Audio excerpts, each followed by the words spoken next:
राजेश सातपुते आज के मेहमान हैं और राजेश जी के पास चलेंगे, आपके सवालों के जवाब देंगे वो। और एडवांस डिक्लाइन से मैंने कहा था 10:1, क्या सॉलिड है और मजबूत मिड कैप 800 पॉइंट से ज़्यादा के ऊपर। राजेश जी कैसा लग रहा है? निफ्टी में लॉन्ग बनाया जाए अभी क्या?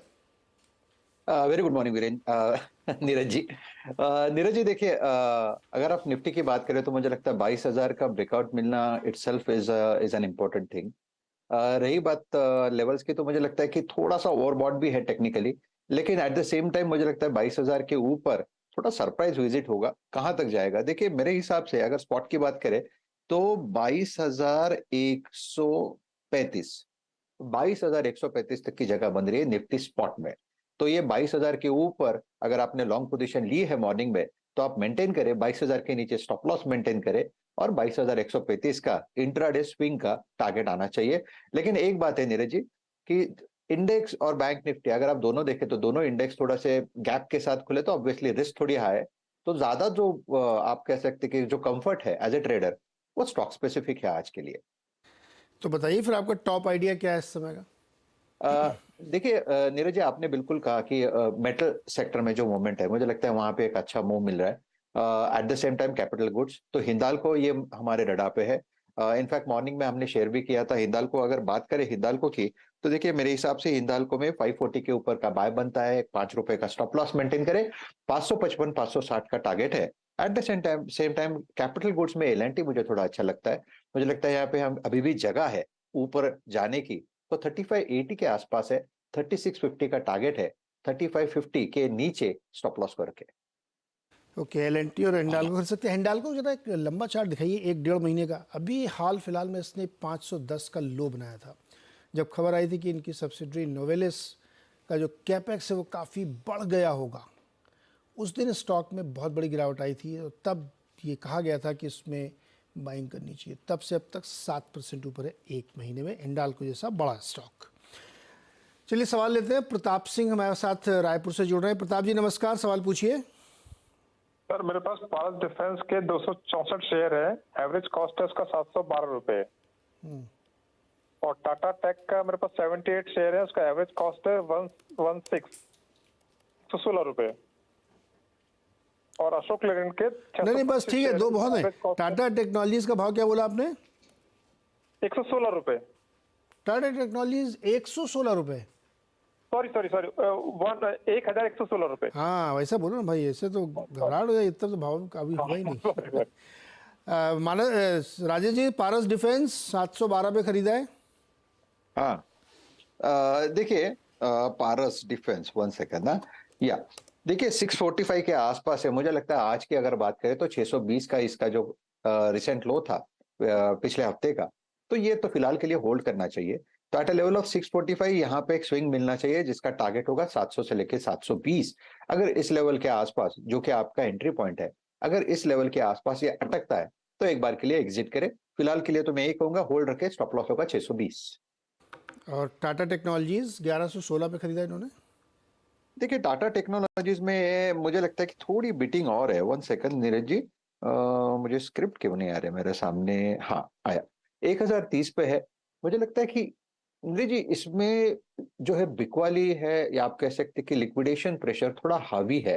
हालांकि मेरे पास चार्ट में ज्यादा डेटा नहीं है, क्योंकि वीकली चार्ट अगर हम देखते हैं जो कि थोड़ा सा पोजिशनल व्यू देता है, तो उसमें हार्डली हमारे पास एक 20-25 कैंडल्स है, तो उसमें ज्यादा मिलेगा नहीं। लेकिन इतना मैं कह सकता हूं कि this is not a level to sell. जो एक्सपीरियंस है उस लेवल से तो मैं कहूंगा this is not a level to sell, in fact this is a level to accumulate. मुझे लगता है ये 1000 के नीचे नहीं टूटना चाहिए। और इनफैक्ट मुझे लगता है करंट लेवल से रैली मिलेगी। 1150 पहला टारगेट होगा और 1150 के बाद 1200 1210। So this is a level जहां पे आपको एक्यूमुलेट करना है। तो for me it's a hold. Okay, accumulation करना चाहिए, बेचना नहीं चाहिए। सुनील कुमार हमारे साथ जुड़ रहे हैं वाइजैक से। सुनील जी नमस्कार, सवाल पूछिए। मेरे पास इंडियन आरपीएस है 2000 share at the rate of 19 rupees 25 पैसा। माना जी, राजेश जी सवाल सुनाई पड़ा आपको? नहीं सुनाई पड़ा। स्क्रिप्ट का नाम? एक्रिलिक्स। इंडियन मैंने एक्चुअली ये स्क्रिप्ट ढूंढा नीरज जी, मुझे मिल नहीं रहा। तो just give me some time, मैं नंबर बताता हूँ आपको, नंबर डालिए या 514165। 514165। ओके, बीएससी पे है। ओके हाँ ओके जी। ओके। अच्छा, हम लोग ज्यादातर एनएससी के चार्ट देखते हैं, तो इसीलिए ओके। देखिए मेरे पास तो कल का क्लोजिंग डेटा है, करीबन 12 रुपए 90 पैसे के ऊपर है, राधा 13 पकड़ के चले, 13 रुपए के आसपास का क्लोज है। मुझे नहीं पता आज क्या क्लोज है इसका या क्या करंट मार्केट प्राइस है, क्योंकि मेरे पास बीएससी के अपडेशन नहीं आते हमारे सॉफ्टवेयर में। तो मेरे हिसाब से देखिए, ये जो करेक्शन हुआ है करीबन 19 रुपए से लेके करीबन 12 रुपए तक, ये करेक्शन का वन लेग खत्म हुआ है, और यहां से एक पुल बैक मैं एक्सपेक्ट करता हूं करीबन 16 रुपए तक। तो अगर आपके पास पोजीशन है तो आप इसे होल्ड रखें 12 के स्टॉप लॉस के साथ। ओके, ये है इंडियन क्लिक पे सवाल। और अगला आप मनोज डांगी हमारे साथ हैं भिवानी हरियाणा से। मनोज जी सवाल पूछिए अपना।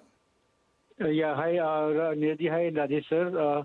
मेरा सवाल ये, मेरे पास 2022 से लेके तो अप्रैल 2022 में मैंने 1000 शेयर ओरिएंट इलेक्ट्रॉनिक के खरीदे थे, एंड ये मैंने 350 रुपए में लिए थे सर, और करंट भाव चल रहा है 198 के अराउंड। तो सर इसमें क्या करना चाहिए मेरे को? होल्ड करना चाहिए या फिर एग्जिट करूँ यहाँ पे? राजेश जी, क्या एग्जिट कर लेना चाहिए? देखिए चार्ट तो आप कह सकते हैं कि नीरज जी ओवर सोल्ड है, लेकिन चार्ट देख के लगता है कि ये तो continuous lower top lower bottom में बना रहा है। तो ये इसमें ऐसा कोई चार्ट में ये कन्विक्शन नहीं आ रहा है कि ओके इस लेवल से ये पलटेगा और आपको एग्जिट देगा। तो फिलहाल तो मैं इतना ही कहूंगा, चार्टिकली 190 का स्टॉप लॉस रखें। अगर 190 का स्टॉप लॉस भी लग जाता है तो आप इसमें से एग्जिट करें, क्योंकि आपका कैपिटल ज्यादा इरोड होगा। तो करंट लेवल से ऑलरेडी आपका इरोड हुआ है, इसलिए मैंने एक स्टॉप लॉस दिया है 190 का। और सामने मुझे लगता है ये करीबन 220 से 240 तक का पुल बैक देना चाहिए, अगर इस लेवल के आसपास ये सस्टेन होता है तो। ओवरऑल अगर आप चार्ट देखें तो चार्ट में बिल्कुल स्ट्रेंथ नहीं है मेरे हिसाब से। इट्स एग्जिट, बस मैं ये ट्राई कर रहा हूँ कि exit on rise at a better price मिले तो अच्छा होगा। बढ़ने पर निकल जाइए, 190 का स्टॉप लॉस रखिए। और इस बीच एक खबर आ रही जो आपको बता दूं कि पीएमआई के डेटा है हमारे सामने, उसमें मैन्युफैक्चरिंग पीएमआई 56.9 से बढ़ के 59.2 हो गई है, जो कि सिग्निफिकेंट है, बहुत बड़ी है। ये देखिए 56.9 से बढ़ के 59.2। आपको याद होगा जब जीडीपी का नंबर आया था लास्ट टाइम तो 10.5% की मैन्युफैक्चरिंग लिखी थी, और ये डेटा भी उसी तरफ इंडिकेट कर रहा है। सर्विसेज पीएमआई फ्लैट या बहुत थोड़ी सी 0.3% कम है यहाँ पे, 0.3% नहीं 0.3 कम है यहाँ पे। और कंपोजिट पीएमआई भी लगभग फ्लैट सी वहाँ पे देखने को मिले। लेकिन मैन्युफैक्चरिंग का पीएमआई काफ़ी इंटरेस्टिंग है, काफ़ी बढ़ के आता हुआ देखने को मिल रहा है। तो इसको ध्यान रखिएगा मार्केट के लिए। ये हाई फ्रिक्वेंसी डेटा है, जल्दी जल्दी आते हैं, लेकिन मार्केट इनका नोटिस ज़रूर लेता है। राजेश जी, अविनाश जी सवाल पूछना चाहते हैं अंबर एंटरप्राइजेस पे, क्या राय देंगे आप इनको? अंबर एंटरप्राइजेस इन्होंने 10 शेयर खरीदे 3000 पर। देखिए मुझे लगता है कि उन्होंने एक कॉन्ट्रा वेट लिया और वो बेट उनके फेवर में जा रहा है। तो अगर मैं सही हूं तो उन्होंने कल लिया होगा क्योंकि कल ही इसने लो लगाया था करीबन 2850 का। तो करंट लेवल से अगर आप देखें तो मुझे लगता है एक रिलीफ रैली मिलनी चाहिए 3500 तक, लेकिन उससे ज्यादा ग्रीडी मत रहिए, क्योंकि दिस इज काउंटर में वीकनेस है। तो आप जो प्ले कर रहे हो वो पुल बैक प्ले कर रहे हो। तो आपको 3550 3500 इस ट्रेजेक्टरी के आसपास एग्जिट करना है। फिलहाल जो स्टॉप लॉस होगा वो रहेगा 3250 का। ओके, ये बाउंस जो आया है उस पर प्रॉफिट बना के निकल जाइएगा।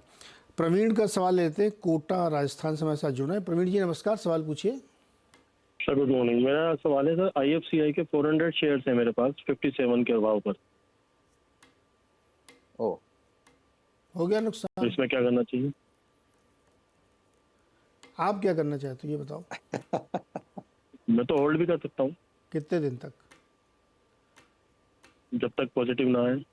आ सकता है, चांसेस है कुछ, या एग्जिट करना चाहिए? ये अब आपने तय कर दिया कि जब तक नहीं आएगा तब तक होल्ड करेंगे। राजेश जी बताइए भाई, 39 रुपये में चल रहा है अभी, 57 में खरीदा प्रवीण जी ने, 17 रुपये का नुकसान है।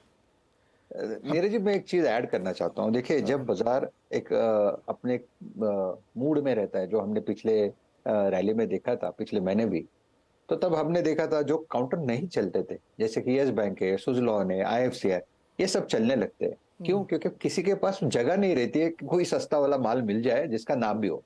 तो आईएफसीआई भी वही मेरे हिसाब से वही एक काउंटर है कि जहां पे हमने एक रैली देखी थी 70 तक, अभी 70 के बाद ये करेक्ट होते होते गए, लोगों ने यहाँ पे ऐड करते गए, लेकिन मेरे हिसाब से this is not a counter, ये ट्रेडिंग करने वाला काउंटर है या इन्वेस्टमेंट वाला काउंटर नहीं है। अगर आपको ट्रेडिंग करना है तो स्टॉप लॉस के साथ करें। रही बात उनके पोजीशन की, तो देखिए जो करेक्शन है तो one bout of selling seem over, that is what we can say. 70 से लेके करीबन 35 तक का करेक्शन, तो आधा तो इधर हो गया, तो यहाँ से पुल बैक मिलना चाहिए। कहां तक? मेरे हिसाब से 45 से 48, 45 टू 48, जहां पे आपको एग्जिट लेना है। प्रोबेबली अगर मैं गलत हूं तो एग्जिट लेना है, ये मैं कह रहा हूं, क्योंकि मुझे वो कंफर्ट नहीं आता ऐसे काउंटर में आप आपका निवेश करें और बने रहे। ये ट्रेडिंग वाले काउंटर है। ट्रेडिंग वाले काउंटर भाई, इसमें बहुत लंबा रुकने का नहीं, थोड़ा थोड़ा बना के निकलो। और ये कभी जिद नहीं करने का कि जब तक पॉजिटिव नहीं होगा मैं निकलूंगा नहीं। 10 साल भी लग सकते हैं भाई साहब, तो कोई फायदा नहीं होगा उससे। Time is money. अगर आप 10 साल में इसको बढ़ा पा रहे हैं तो कोई फ़ायदा नहीं उससे। जब बढ़े तो निकल जाएगा। टारगेट 45-48 के आसपास रखिए अगर इसी बाउंस में मिलता है तो। जयेश चौहान मुंबई से जुड़ रहे हैं हमारे साथ। चौहान साहब बताइए। Yes, sir. Good morning. I have Avenue Supermarket at 4,220 approximate, 20 shares हैं, and I am holding this since last 2 years. तो क्या व्यू है आपके? 2 साल से होल्ड कर रहे हैं आप। 4217 पे आपने लिया, 4174 भी चल रहा है। थोड़ा सा ही नुकसान है आपको, काफ़ी मशक्कत, आपने समय काफ़ी दिया आपने, इसलिए थोड़ा थोड़ा ऊपर है। हालांकि 2 साल में कोई रिटर्न नहीं इसका। पिछले 3 महीने के दिखाई तो वहाँ शायद आपको बढ़िया रिटर्न दिखेगा। इसमें एक खबरें जो फंडामेंटल चल रही हैं बहुत सारी, कि हर महीने एक दो स्टोर ये ऐड कर रहे हैं साउथ में, ख़ास तौर पे विशाखापट्टनम में, तिरुपति में, इस तरीके से स्टोर एडिशन इनका लगातार हो रहा है। और एक आज ही एक रिपोर्ट भी आई है एवेन्यू सुपरमार्ट पर, जिसमें 5100 के टारगेट दिए गए हैं।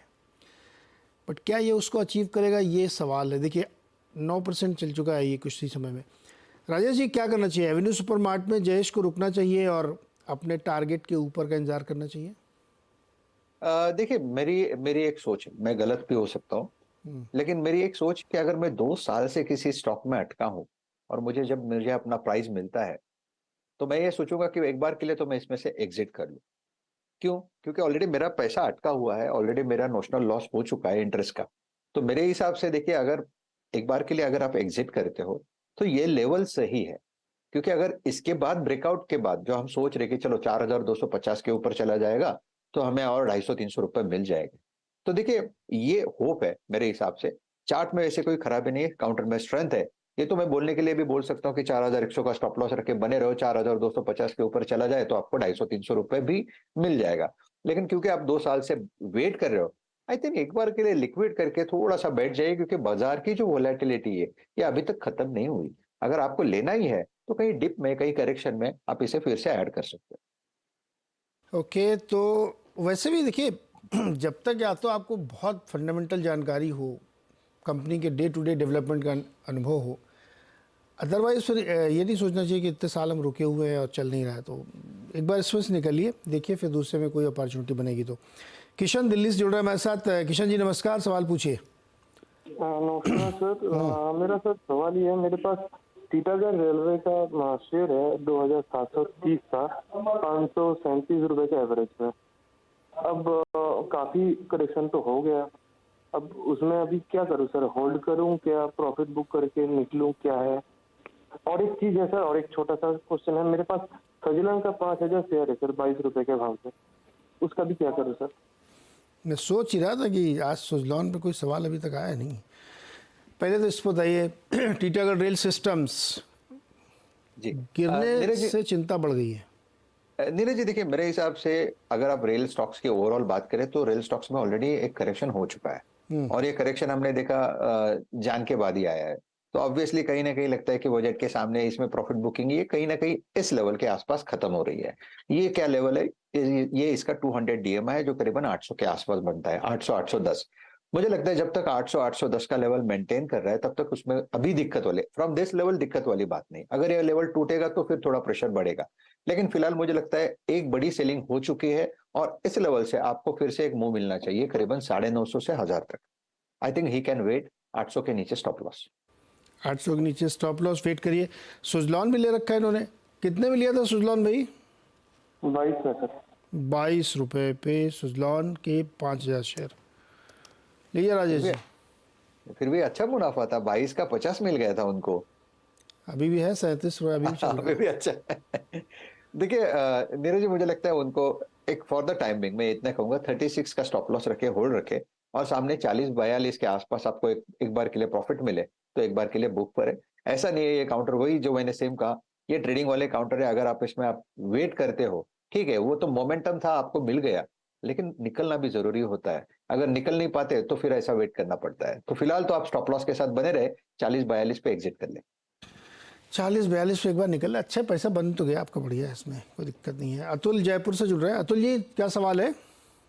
Sir good morning. हाँ, मेरा क्वेश्चन ये है कि मेरे पास इंडिया बुल्स रियल एस्टेट है 122 पे 2000 शेयर, और सर काफी लंबे टाइम से है ये कभी मैंने इसको 190 भी देखा है और 40 रुपीज भी देखा है।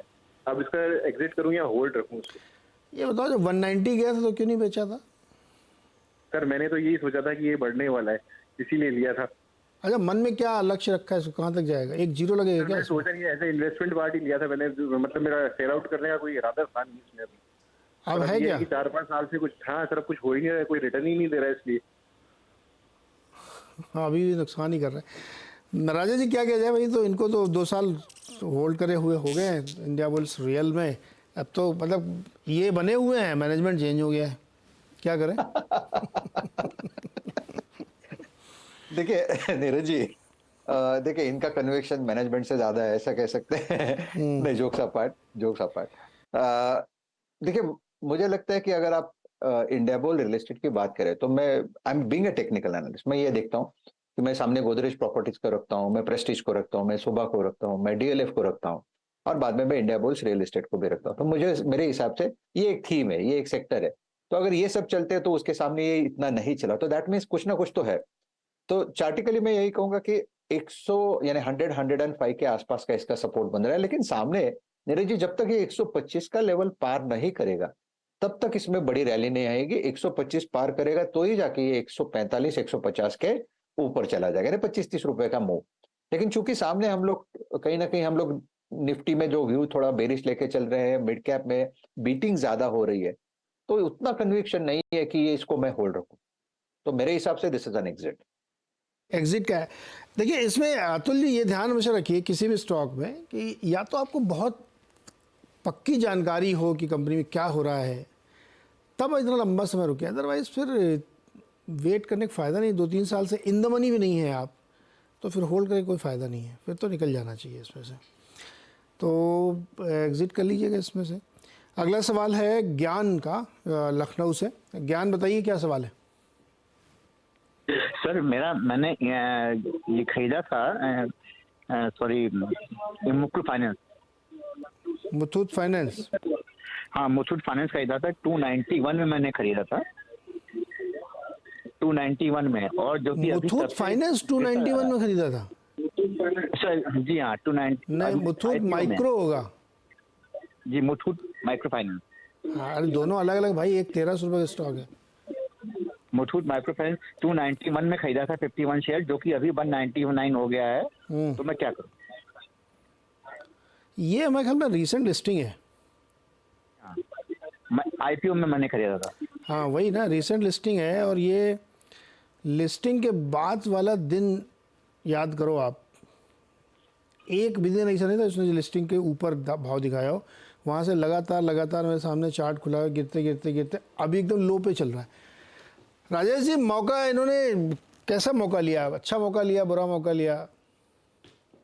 नीरज जी, मुझे चार्ट पे उतना ये कन्विक्शन नहीं लगता है, टू बी वेरी फ्रैंक। हालांकि आपने बिल्कुल सही कहा, रिसेंट लिस्टिंग है तो ज्यादा डेटा नहीं है। मुझे लगता है ये पकड़ा है, अभी इसमें बहुत टाइम है कि हम चार्टिकली इसको बोले कि नहीं यही होगा वही होगा। I think it's time.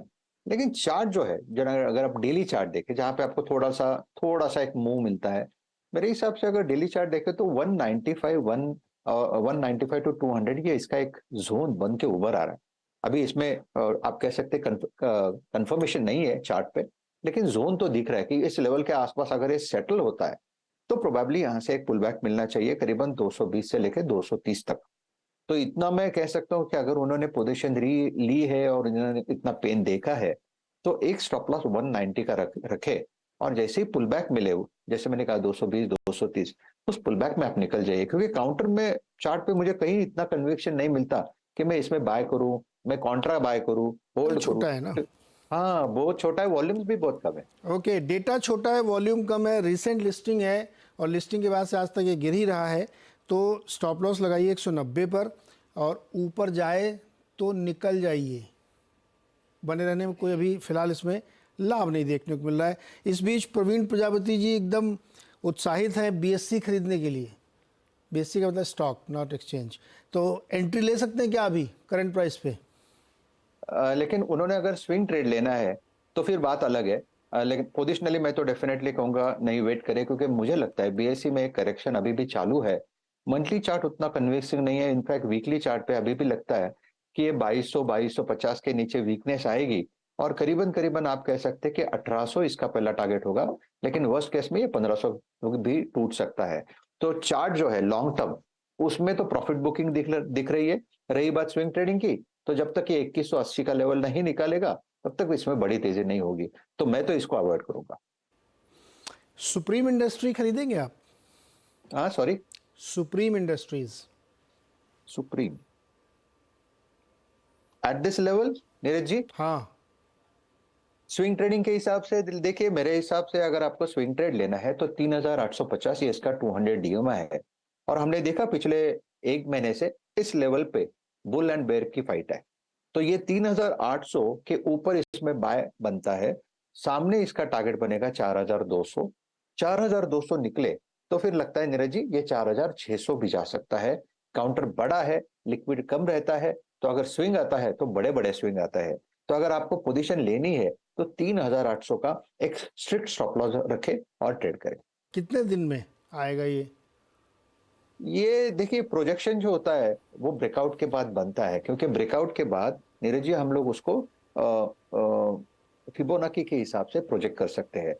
फिलहाल ब्रेकआउट नहीं आया। ब्रेकआउट 4200 का अगर आता है तो फिर अगले आप कह सकते हैं 10 दिन के अंदर ही ये 4600 तक जाएगा। तो what we need is a breakout at 4200, और वो ब्रेकआउट कब आएगा ये प्रेडिक्ट आप चार्ट पे नहीं कर पाओगे।